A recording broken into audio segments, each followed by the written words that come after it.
কোথাও সুখ পাবেন না, কোথাও সন্তুষ্টি পাবেন না। আমি দেখেছি, শুনেছি, চেষ্টা করেছি, আপনি করে দেখতে পারেন, কিন্তু পাবেন না। সুখ পাবেন একজনের কাছেই, যিনি এর মালিক, আল্লাহ। যা কিছু আপনি চান, আল্লাহ তার সব কিছুর মালিক। আর আমরা পণ্য পশুর মতো এখানে সেখানে ঘুরে বেড়াচ্ছি নিজেদের সুখ সাফল্যের আশায়। আমরা ভুলে বসে আছি সব কিছুই আসলে তার কাছে, যার কাছে ফিরে গেলে সবই পাওয়া যাবে। আপনার ব্যক্তিগত সমস্যা, সমাধান আল্লাহ। আপনার আর্থিক সমস্যা, সমাধান আল্লাহ। বৈবাহিক সমস্যা, সমাধান আল্লাহ। পারিবারিক সমস্যা, সমাধান আল্লাহ। ব্যবসা সংক্রান্ত সমস্যা, সমাধান আল্লাহ।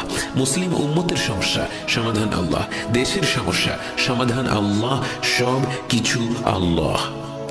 ফিরে আসুন আপনার রবের কাছে, আমি হাত জোড় করছি। ফিরে আসুন আপনার ভালোর জন্য। আমার এখানে কোনো লাভ নেই, আমি বলছি আপনার ভালোর জন্য।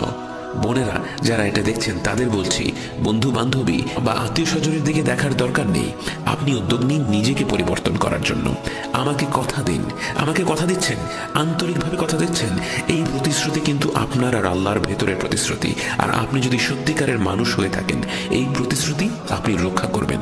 ভাইরা, আমরা আমাদের এই ভাই বাকেরের জন্য দোয়া করব। আমি অল্প কিছু কথা বলে শেষ করে দেব। আমরা আল্লাহর কাছে দোয়া করি, আল্লাহ যেন ওনাকে ফিরদাউসুল আযমের বাসিন্দা হিসেবে গ্রহণ করেন, যেন ওনাকে রাসূলুল্লাহ সাল্লাল্লাহু আলাইহি ওয়াসাল্লামের সুহবা দেন।